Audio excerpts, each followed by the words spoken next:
You know, I like you, ROG Ally. I like you too, TechDweeb. I have an idea. Let's be best friends. You really mean that? Best friends? Yes, best friends forever. Forever. Hey, TechDweeb, did you hear? There's a new, better version of the ROG Ally. What? Really? Okay, I'm getting one. Screw this old garbage. But, TechDweeb, what about best friends forever?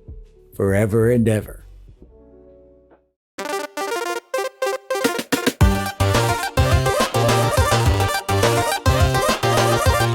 Hey there, how's it going? I'm TechDweeb, welcome. Thanks for clicking on the video today. Handheld PCs right now feel sorta like early cell phones. Back before everything turned into black rectangles, phones were trying every strange size and gimmick. It's like us now in the handheld PC space, but with sticks and triggers. We're still just trying stuff. Right now, it's like our wild experimental college years. I know I certainly experimented with lots of things back in college. Which brings us to this, the Asus ROG Xbox Ally X, the new version of the ROG Ally with more power and a design that's either genius or a prank. I can't decide if I love it or not, to be honest. My first impressions are very good, but I've only had it a few days, so think of this as like an early look kind of first review. I'll just take a little break from playing with this to tell you what I think about it, and then I'm gonna go right back to getting my butt kicked in Doom the Dark Ages.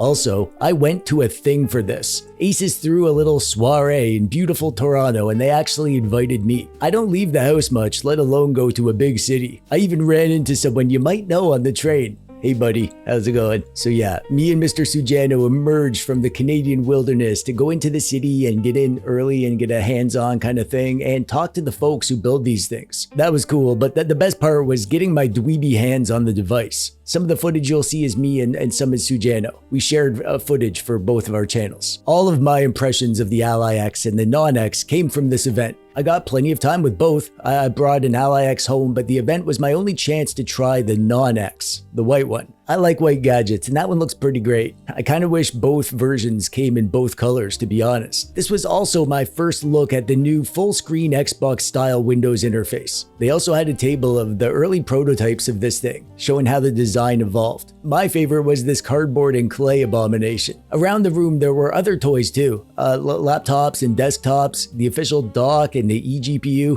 Sujano even squeezed in a beer tasting and some questionable weightlifting. We'll stick to the Ally today though. It was a fun day overall, but I did need to hide under my bed afterwards to recharge my social battery. That was a big day for me. Asus sent me home with a few things. First is toy.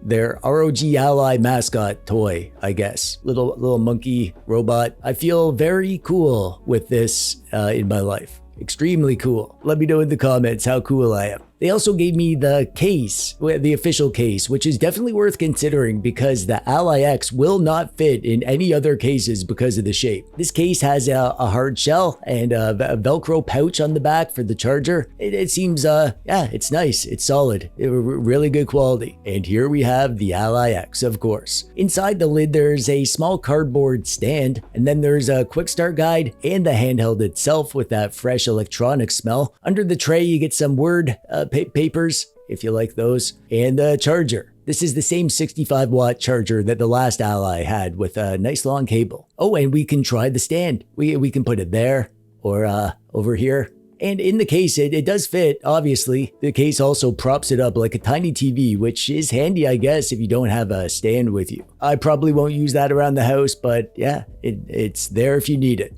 Before we talk about the hardware, let's quickly go over the specs. We have two versions of the Xbox Ally, the X and the non-X version. The Xbox Ally X is rocking the Z2 Extreme chip, and the Xbox Ally non-X is rolling with the Z2A chip. The X has 24 gigabytes of LPDDR5X RAM clocked at 8000 MHz, and the non-X has 16 gigabytes clocked at 6400 MHz. For storage, the X has 1 terabyte and the non-X has 512 gigabytes. They both have the same 7-inch 1080p IPS display with 120 Hz refresh rate and AMD FreeSync for that VRR smoothness. The X also has more impressive port offerings compared to the non-X. Both devices have Wi-Fi 6E and Bluetooth 5.4. The X has a 80 watt-hour battery while the non-X has a 60 watt-hour battery. And the X weighs 715 grams and the non-X weighs 670 grams. The Xbox Ally has an MSRP of $599 and the Xbox Ally X is coming out at $999. So $400 difference. That's pretty substantial. Let's start with the obvious. This thing is weird. Not weird like you. I mean weird like like the shape of it. It doesn't just have ergonomic humps. It has full-on handles like someone sliced a controller in half and glued a screen in the middle. My first impression as soon as I picked this up at the event, it was how ridiculously comfortable it felt. Those chunky handles do fill out your palms, so the grip is kind of effortless. It even feels lighter than it is. I think at one point I asked how they made it lighter and he was like, it's not lighter, it just feels lighter. Now, Mr. Sujano actually had a different reaction to me. His fingers immediately landed in these small crevices underneath where the corner of the controller meets the screen part. And he felt like it wasn't very comfortable having that like crease there. I didn't notice it at first, but I have noticed it every now and then, depending on how I'm holding it. So it's hard to say how it'll feel in the long run, but right now I call it very comfy for long sessions. Just know that your hand size and grip style might change your experience. And I don't know if we'll actually get any like grips or whatever that change the ergonomics, because this thing is just so weird. How could you even make a grip for this thing? I don't know. It's obviously a big device, but let's take a look and see how pocketable it is. You gotta be kidding me. Nope, not kidding. Let's see the pocket test. If this rips my pants, I'm charging you extra. Okay, fine. If it rips your pants, I'll give you a few extra Oreos. Nice. You know what? As dumb as it sounds, you can put this in your pocket. You're not gonna have a great time carrying it around like that all day or anything, but you could shove it in your pocket to carry it between rooms if you have your hands full of whatever people carry, like a baby. No one would trust you with their baby, dude. Okay, what about like a drink and some popcorn? You know, I don't think I'd trust you with that either. The controls feel pretty good. I don't love the stick caps. My favorite stick caps ever are the ones from the original ROG Ally, but these ones feel okay. The buttons are a little bit on the clacky side, but they feel pretty good too. And the D-pad is a rolling D-pad style, and it is good. The input quality is great, but I really hate the mold that they used. I don't like how textured it is with these like lines on the diagonal. One thing that I will give Asus props for is these back paddle buttons. They're small and out of the way of my fingers. I don't get all distracted by big noticeable paddle buttons messing up my fingers back there. And you also get hardware buttons for the Xbox interface and the Asus Command Center and your game library. And we'll touch on those in a bit. The screen is the same screen as on the ROG Ally X and the Ally, I think. I haven't looked into it, but I think it's the same. Same specs at least. It's an IPS LCD 1080p 120Hz with variable refresh rate. I love that on the Ally and the Ally X, and even though we're all begging for an industry-wide push to OLED, we're frankly not ready to get both VRR and OLED in our handhelds right now. And I know lots of people would rather have VRR than OLED. I'm more on the OLED side, but hey, I'm not going to scoff at having VRR. One thing I will say is that the sound is so freaking good here.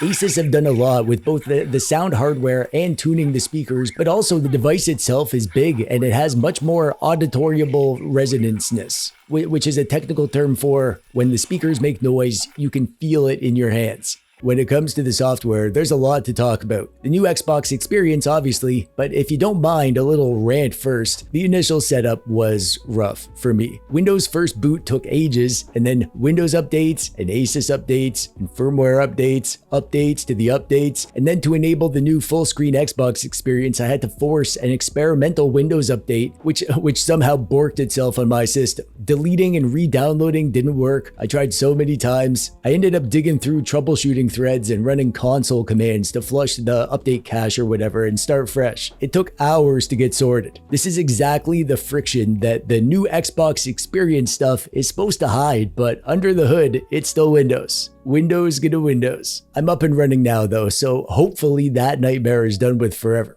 So let's see what we get with this new full screen Xbox experience stuff. The device can boot straight into a full screen shell. No desktop, no start menu, no explorer in your face. The default app is the Xbox app with a unified library that shows your Game Pass titles, cloud gaming, and your games from other launchers. Your Steam games will be in there. And you can also launch Steam or Epic or GOG on their own. And you can basically use those for a front end too once you have them running. And there's a Microsoft Store page too where you can spend money on the Microsoft Store. Because, of course, there is. So you can tap the Xbox button to open the redesigned game bar. And in here you can launch recent games, open Steam or Xbox, tweak basic settings like network and brightness and volume, and also exit the full screen shell to the regular windows. When you do that, Explorer loads up really quick and your taskbar and all that stuff. You can return to the full screen experience, but that Windows stuff is still running after you start it. So for a clean state, you need to reboot.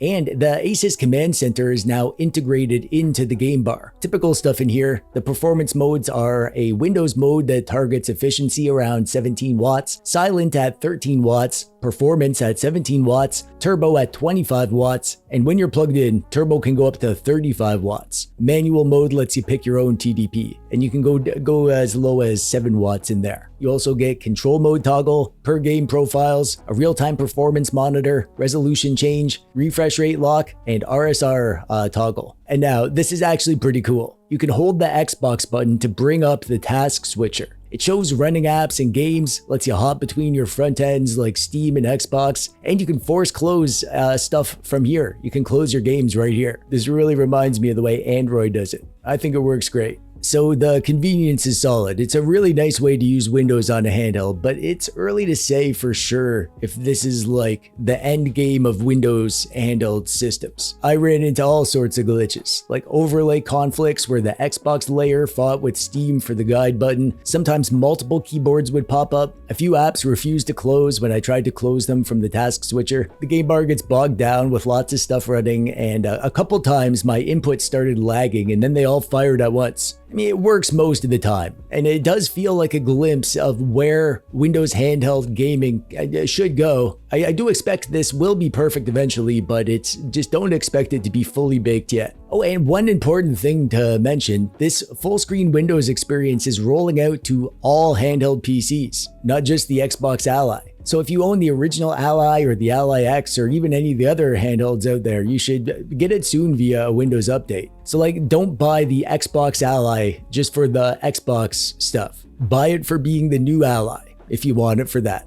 When it comes to gaming, this video today isn't going to be a huge deep dive into the performance. Like I said, I intend to do a ton of game testing and probably make a dedicated performance video. So let me know in the comments what you'd like to see when I make that. Also, I can't compare the Z2A chip that we have in the Non-X to this chip here, the Z2 Extreme. I did play Forza Horizon 5 on the Non-X at the event, and it felt pretty great, but I only took home the Ally X. So no head-to-head comparisons until I can bribe someone to lend me theirs. The Z2 Extreme in the Ally X is the new sort of flagship mobile chip for handhelds, and it's very close to the HX370 that I've shown off on other handhelds before. The HX370 has more cores and a tiny clock bump, but in practice, they are very close. My boy ETA Prime did a good video comparing the performance between the Z1 Extreme and the Z2 Extreme and the HX370. And across the board, the HX370 did come out ahead, but only by a few frames compared to the Z2 Extreme, maybe like 5% or so on average. The performance at the low end is really what was the nicest surprise for me. I can drop the TDP down to 7 watts and still run a ton of indies and older games. If you're okay with like 30 to 40 FPS, even some Xbox 360 era stuff plays at 7 watts. That is a big improvement over how the Z1 Extreme behaved at lower wattages, which is good because that means my battery anxiety can take a backseat to my other anxieties. Today it's the fear that I've wasted my life and I'm out of time to fix it. For a high-end gaming performance example, here's Shadow of the Tomb Raider. I'm running at 1080p, high settings. Also, VRR really does help smooth out the frame pacing, so this all feels nicer than the actual numbers suggest. Silent mode at 13 watts lands around 31 FPS. Performance mode at 17 watts hits around 41 FPS. Turbo mode at 25 watts reaches 43 FPS, and then plugged in 35 watt turbo gets 44 FPS. One thing that I identified while testing the HX370 in a previous video is that past 17 or 18 watts, you very quickly get into diminishing returns. And it's the same situation here. I'll probably be running this at 17 watts most of the time for way better battery life, but if you want every last frame, 25 watts does give a noticeable bump. All the high-end testing that I did for this video was at the 25 watt turbo mode though. And the bottom line is that modern AAA games are totally good to go here. I didn't find anything that didn't play well. At 17 watt performance mode, you'll often end up with medium settings and balanced or performance FSR, sometimes frame gen. At 25 watts, you can nudge to medium or high settings with balanced or quality FSR. And most games won't need frame gen. However, the 120Hz refresh rate plus VRR makes everything feel extra buttery smooth when you can push it, so I can see lots of people opting to go with frame gen here as long as the base frame rate is good enough. But as fun as big shiny AAA stuff is, quietly chewing through the low spec indies at low TDP and seeing how far I can push the battery life is really where it's at. That's like a hobby for me. That's what I do for fun on the weekends. And speaking of the battery, I did some quick tests for each of the TDP ranges. This is an 80 watt hour battery, just like the Ally X, and the actual battery life should be similar to the Ally X, although I didn't specifically compare them. My gut tells me they're probably about the same. At 35 watts, you're plugged in, so the battery life isn't really a thing there. At 25 watts, I calculated about 2 hours of game time. At 17 watts, I was getting about 3 hours of game time. At 13 watts, I was getting about 4 hours of game time. And down at 7 watts, I was getting over 7.5 hours of game time. And even if the total runtime matches the Ally X, the win here is efficiency. Hitting, say, 40 FPS will be doable at lower TDP on the Xbox Ally X, so you'll either get more battery at the same settings or better performance for the same battery. It's not a night and day jump though. I wouldn't personally be upgrading from an Ally X just for this level of extra performance, but if this is like your first handheld or if you're already shopping, then the extra headroom is nice. Oh, and I guess on the topic of power, the fans are noticeably quieter than the Ally X, which was already pretty darn quiet. Even when you're cooking with the highest settings, you can barely hear or feel the fans. I will say, however, that the vent fumes on the Steam Deck are a lot more pungent, so hopefully Asus can up their vent fume game on the next version. The weird thing is, as much as I like this, I'm not sure it's actually any better than the Ally X, really. The performance bump is nice, and the new software is promising, and the ergonomics are bold and interesting, but after days on the Xbox Ally X, I picked up the original Ally X, and my hands went, that familiar shape just feels more right to me. I don't think I need grips this large or a thicker body. It almost feels like Asus pushed a little too far when the last design was already great. That could change more with time. I didn't like the Steam Deck at first, but I love it now. I'll keep testing and we'll see how I feel after a while. And also, credit where credit's due. Asus and Microsoft clearly worked together on this. Folding Command Center into the Xbox game bar and adding a dedicated button to access the full screen mode functions, it really does make the entire device feel more console-like. They did do the thing that they set out to do. The software is still rough in spots, but the direction is good, and I'm excited to see how it evolves. And I'm also excited to see how I feel about the hardware after I've lived with it for another week or two or whatever, whenever I get around to my next video. But that's kind of it. That's all I really have to say about it. A little sneaky peeky at my Xbox Ally X. I hope you found this video useful, or at least entertaining. Please let me know in the comments what you think of this thing. I am very curious to see how the community is going to react to this product. And you, the viewers of TechDweeb, are the best community, and the only one I really care about, let's be honest. And you made it this far in the video, so click the thumbs up button if you liked it, or don't if you didn't. That's it from me. I'm TechDweeb, thanks for watching, bye bye.